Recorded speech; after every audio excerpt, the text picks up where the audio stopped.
Hey, what's going on, everybody? Julie Murphy here. I am the financial chick, and I am here to help you get to a life that you absolutely love because we, as human beings, either work things out and we act it out, and we do it through our money, through our health, or through our relationships.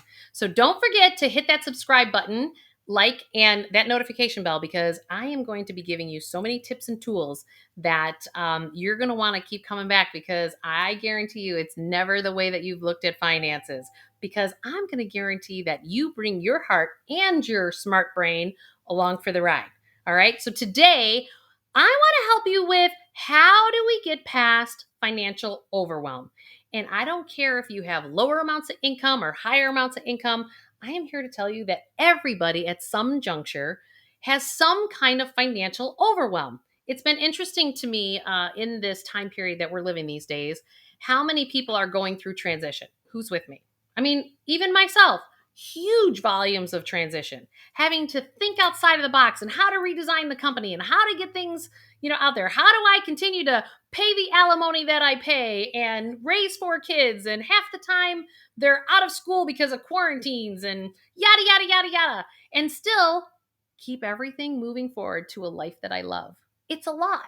And it puts us often in a place of overwhelm. So I want to give you 7 tips that I have seen with my clients recently that will help you along this journey because I'm starting to see patterns with people, and I want you to bring this patterning straight to the surface so we can shine the light on it and have them marked off the boxes so you can keep going and moving towards a life that you love. So you ready? Number 1, I need you to make a list of all the things that need to be done, like things with maybe it's your job. It could be that you're having the conversation of, I'm not going back to the office. I need to still work at home because I found a better quality life.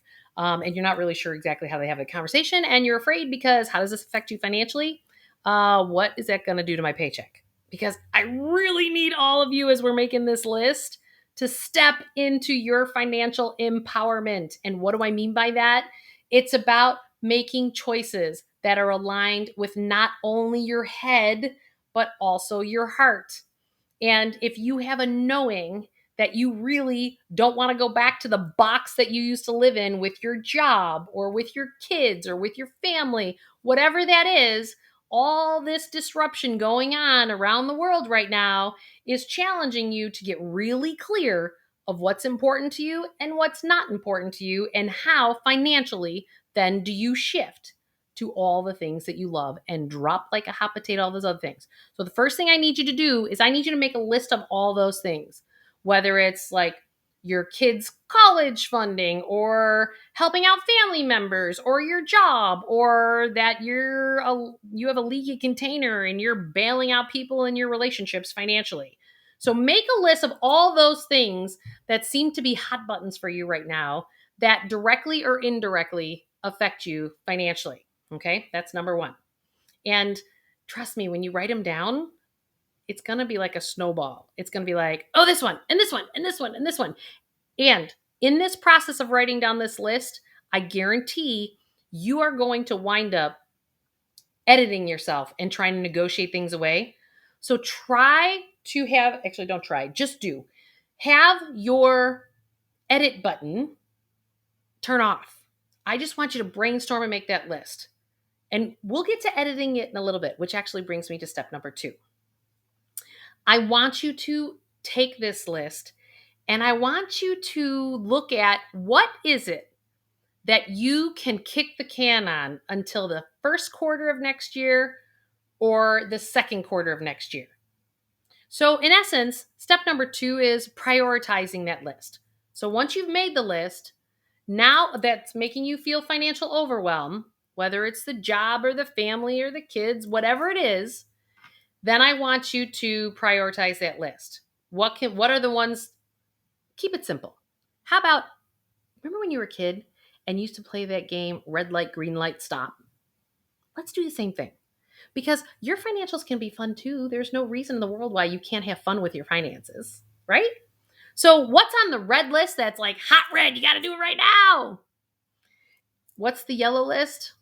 And what's the green list that are like more easygoing things? because you want to probably tackle the harder ones first, the ones that are the hot potatoes. And then the yellow ones, okay, those are warm and we got to get to those eventually. And the green ones, you're like, okay, I can get to those in like 3 to 6 months. All right. So make that priority list. All right. Number 3, the third thing that I'd like for you to do in terms of feeling financial overwhelm is I want you now to take that red list, your yellow list, and your green list, and I want you to chunk them down into bite-sized pieces. Meaning, like, what is it that you need to do for each of those? Think of it like a funnel system. When we think about eating the whole elephant at once, it's a lot. An elephant's big, right? But if we start to like chunk it down into these pieces and say, okay, I can only show up today and only do this one thing. And yes, all those things are important. I was with a client last week that it was unbelievable. Not only was she having to homeschool her kids because her kids got COVID, and then she got a new job in a new state, and husband was unemployed before that because their job had changed and they shifted things at their job. It's a lot. And you sit there and go, like, how much more can I process? And this is why we have to drill it down to step number 3 into bite-sized pieces. What can we kick the can down 3 to 6 months? What can we kick the can down for 6 weeks from now? And what do we need to do right away? So make that priority list. And you know what? I have these yellow pads of paper all over the place. And some people think I'm like the nutty professor. One of my mentors is always like, all right, where's the yellow pad? Because I've been making these lists, funneling them down to priorities and then bite-sized pieces for over 20 years. Because people will say to me, Jewel, how do you do so much stuff? 4 kids, you've written a couple books, you did your MBA, you run your own company. I have 11 brothers and sisters. Well, it's because I just do it in bite-sized pieces. That's the key. You do bite-sized pieces and you show up in whatever it is that day that's going to make you giggle and tackle on that bite-sized piece list. Okay? Ready for number 4? All right. I need you to create more financial simplicity. What do I mean by that? It's the opposite of financial drama. So many of us, we have so much financial drama going on in this world. It's crazy. Think about all the debt lines that we have. Drama, drama, drama, drama. The most profound freedom that I see people have. I mean, I have this one client, they're in their 40s, house is paid off, they both have jobs, they don't have any debts, and their expenses are like $1,000 a month. And people are like, what? Can you correct that for me? What are you talking about? So I'm not saying that you go from the debt levels that you have, because the majority of people do, but we've done a really great job over the last 18 months reducing debt and really prioritizing our spending. Now I'm saying, let's take it to the next level. How do we make it more simple? Well, we make it more simple by reducing our financial drama. And how do we do that? Well, how many credit card accounts do you have? Do you really need 14 of them? And people will say, well, I have my Gap card because I get a discount there. And I have this card at Macy's because of these discounts. And I get this and these. I'm telling you, the perks that you get from those might be great and they might be worth it. But how often can you not manage through that because life gets busy and all of a sudden you get charged interest and stuff like that? So is it really worth those perks versus the drama that it's creating? Now, you may be able to manage all those credit card lines that you have. Or maybe you need to just go down to one household number, one account. And people say, well, I don't want to close them because it's going to affect my credit report. Well, I'm here to tell you that if you're not charging 30% of all your credit lines and 100% paying them off every month, you're not using your credit cards to maximize your credit score. So stop bullshitting yourself and look at, hey, how much financial drama do I have going on with all these credit cards that I have open? And how can I create it to be more simple to reduce the amount of cards that I have? That's number 1. Even if they have 0 balances on, call up the vendor, shut those things down. It's okay. It's absolutely okay. But you have to determine this for yourself. And certainly, if you wanted a financial planner to help you, you can email info@jmcwealth.com. And one of the financial planners on my team, you can do a consultation appointment and they can walk you through how to create more simplicity, not only from the debt structure, but also the investments and the insurance products that you have.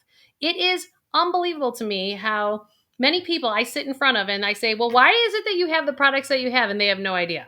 But they've got 401ks at past employers. They're all over the place. And then they've got, all these IRA accounts and these other, and we really have so much, and it's because many of us think that we're an ostrich on some level because we stick our head in the sand.